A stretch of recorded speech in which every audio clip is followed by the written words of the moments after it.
I don't know. It was a lot of conversation. NASCAR updated us on what's going on, so yeah, hopefully we see some changes here soon. Did you feel like it was a lot of data thrown at you guys?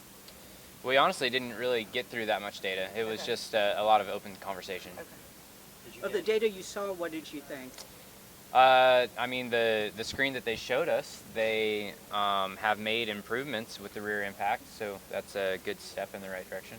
You've had a lot of rear impacts this year. Are you satisfied with these proposed changes?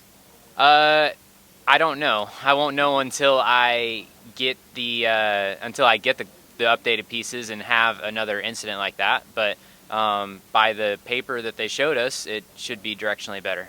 Do you feel as though NASCAR has a good amount of a good communications channel open between you guys? Do you believe there's enough of a free flow of information between you and NASCAR? I think that there could be more. Did you get specific answers from the crash tests on Wednesday, and what did those say? Yes, I think so. So we got through 2 slides. I believe that they had a much larger presentation available to us, but we got stuck in open conversation that took up the majority of the time. But I believe that they showed us the data from the crash test on Wednesday, and what they showed us was better for the driver.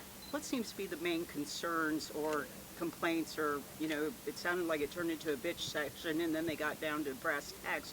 What is the sentiment coming from the drivers right now? We just want the car to, we want to feel less inside the car. So you know, you look at from the outside and you watch crashes and it doesn't look like anything's happening, but our body seems to be absorbing the majority of the impacts instead of the car absorbing the impacts. So we just want the car to help us out where we're not absorbing as much.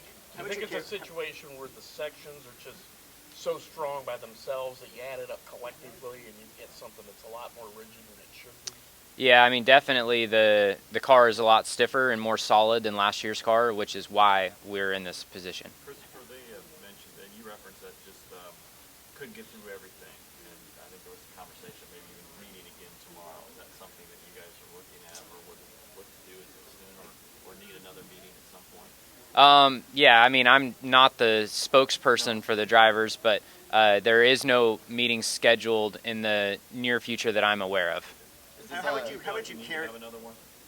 Do you feel like you need to have another one to kind of go through everything else, or are you comfortable after this? I mean, whenever they get material, you know, they were obviously focused on the rear impact stuff, and they showed us the rear impact stuff. So if they get more updates in the future, we need to see that. How would you characterize the kind of the mood of the meeting? Was it tense? Was it adversarial, or was it collaborative? Definitely tense from the driver's side. You know, NASCAR did a good job of trying to answer the questions that the drivers asked, but you can tell that there's frustration.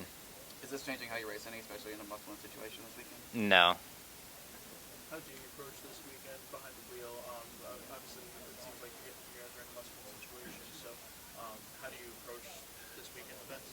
Yeah, I mean, just with one thing in mind, you know, and we don't really approach this weekend different than any other weekend because we want to win all of them. I know you said you're not the spokesperson for the drivers, but do you feel like you're being listened to a little bit more now? I was very quiet in the room, so I don't really have any comments for that. Do you think that the drivers are being listened to more now? We'll know more after this. You know, it all depends on how they react going forward. How do you feel about your car for Las Vegas and your intermediate program going forward? Yeah, I feel a lot better about Las Vegas than I do Charlotte. I wish we were going to, or even running the mile-and-a-half here, I would feel better about it. How is that package? Definitely the elder, you know, people of the group, Harvick, Denny Hamlin. It seems like the guys that have been around the longest are the ones that are taking the lead in this role. Has Jeff Burton stepped in any as being like the mayor in the past and advocate for safety? Has he had a hand in any of this? Or is it Who's that? Jeff Burton? He was there, but he let the drivers talk. Okay. Was it pretty unanimous among the drivers from their aspect of it all? Yeah, I mean, I think everybody wants the same goals going forward, that, you know, the cars need to hit not as hard. So yeah, the goal is pretty straightforward. Jared Haas with Frontstretch.com. Make sure to hit that subscribe button. Also, check one of those 2 videos out that we have right beside you. Visit Frontstretch.com for more great content.